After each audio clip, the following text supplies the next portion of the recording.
vigorously about the magnitude of the harmful effects of greenhouse gas emissions. They disagreed about how much was known and how much was unknown. They disagreed about how to handle the possibility of catastrophe and whether to build in a large margin of error which would produce a much higher number. We were able to reach agreement, but it took many months, and, to put it gently, not everyone who joined the agreement thought that the resulting number was the best choice. My aim here is to connect some important questions in regulatory policy with some fundamental issues in decision theory. We have many illuminating treatments of regulatory policy, often focusing on social welfare, cost-benefit analysis, and distributive justice. We have a great deal of illuminating work in decision theory focusing on risk and uncertainty, and also on how people actually handle challenging questions. Most of the time, those who focus on regulation do not engage decision theory, and vice versa. If we bring the two together, we should be able to make some progress in handling some of the most difficult problems of the current era, including those raised by pandemics, climate change, and others that we can only glimpse, and perhaps not even that. My main goal is to explore how to think about averting catastrophe, understood as extreme downsides making human life immeasurably worse. But we should also attend to the possibility of miracles, understood as extreme upsides making human life immeasurably better. In reducing the risk of the former, we should try our best not to reduce the possibility of the latter.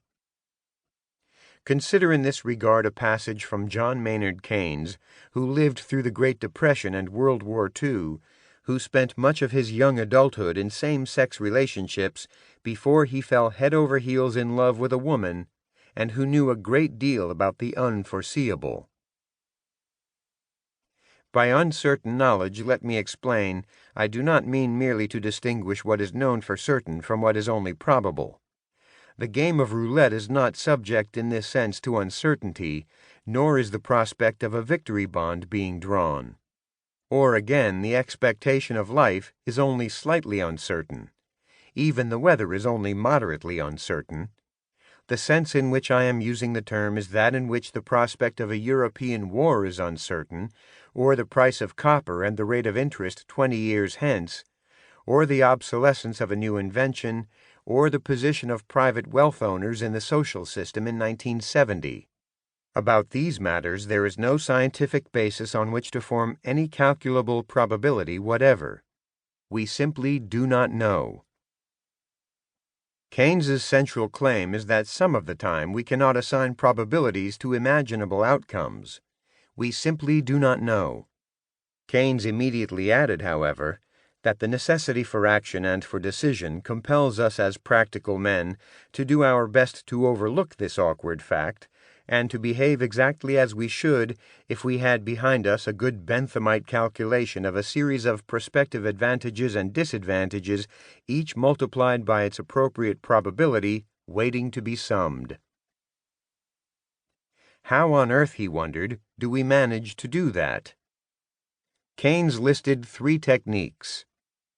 1. We assume that the present is a much more serviceable guide to the future than a candid examination of past experience would show it to have been hitherto. In other words, we largely ignore the prospect of future changes about the actual character of which we know nothing. 2. We assume that the existing state of opinion as expressed in prices and the character of existing output is based on a correct summing up of future prospects so that we can accept it as such unless and until something new and relevant comes into the picture. 3. Knowing that our own individual judgment is worthless, we endeavor to fall back on the judgment of the rest of the world, which is perhaps better informed. That is, we endeavor to conform with the behavior of the majority or the average. The psychology of a society of individuals, each of whom is endeavoring to copy the others, leads to what we may strictly term a conventional judgment. Keynes did not mean to celebrate those techniques. He thought that they were ridiculous. All these pretty, polite techniques made for a well-paneled boardroom and a nicely regulated